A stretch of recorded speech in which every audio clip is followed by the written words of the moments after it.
Fyrune Universe Timeline. I love this. Book 2, Beginning. Drake and company go to the dragon home world Oro. Book 2, Middle. The Robruno launch a war against the humans and the Morticono. Book 3, Beginning. Drake and Metro are married. How nice. Drake wants to go to space. He's hearing a voice. Drake gets into space. His sisters and his girl are taken by the Sky Raiders. Drake rescues his sisters, his girl, and an ash lung removed from his Fyrune. Fyrune Zero is born. Rakesh kills Varkos. Drake destroys the Sky Raiders. Drake and friends and the dragons fly to Oro, the dragon home world. Time on Oro is not easily spent. The Robruno want humans dead, and they have their own mecha to make it happen. Drake and friends help the Morticono defeat the Robruno. Dragons and humans celebrate the end of the war. A whole new species called Serovians makes themselves known. Humans and dragons are now fighting for their survival and their right to be free in the cosmos.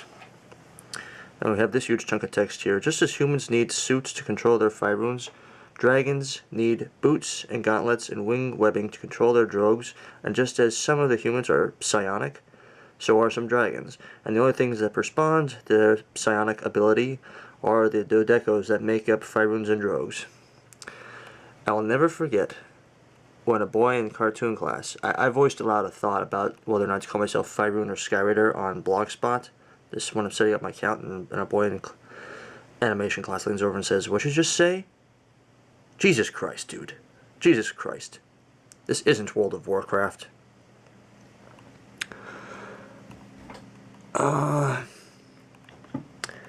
The pre-Gemini Neo era.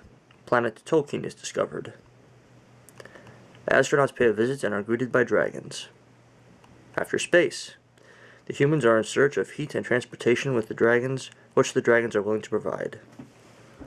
Some humans force the dragons into domestic labor, others are willing to coexist. Dragons begin to rebel. The first giant robot is made using dragon hide, the Dragoon. In an attempt to control the rebellious dragons, the Dragoon is destroyed. The new mobile suit is constructed using an element found on Ganymede called Fyrunium. Marcus Gregg Romanoff, the inventor of the Fyrune, is exposed to the chemical byproduct given off by Fyrunium and gains the ability of electrokinesis. Very weak at first. Urbos and Varkos are born. Another giant robot is made, this time for griffins, called Gons. The giant robot is called a Gon. Using electrokinesis, a giant sword is pulled from an extinct volcano on planet Tolkien. After Dragon, the first Rakesh appears, a serpentine dragon.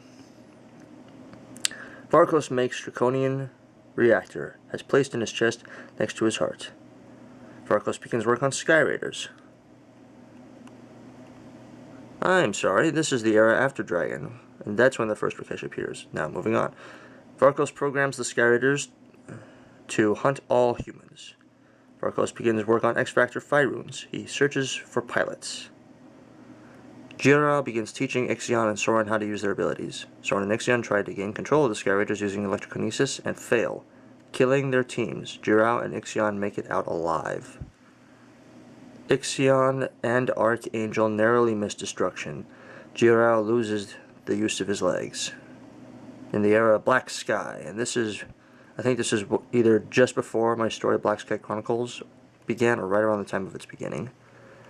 Ixion saves Drake and his mother from the Sky Raider Raven. Drake is born.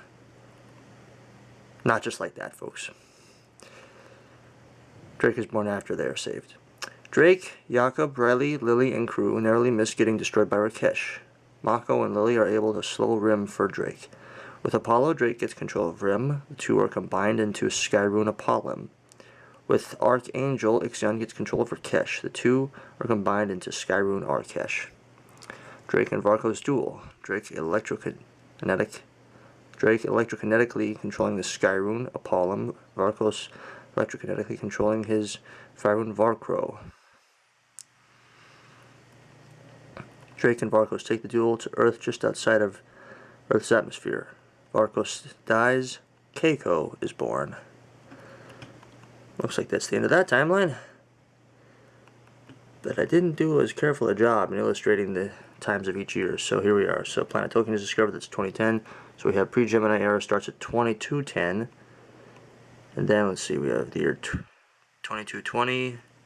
Moving on to during the era after space when there's 2235. That's when humans force dragons into domestic labor. Dragons begin to rebel. That's in the year 2237. In the year 2241, we have the making of the first giant robots.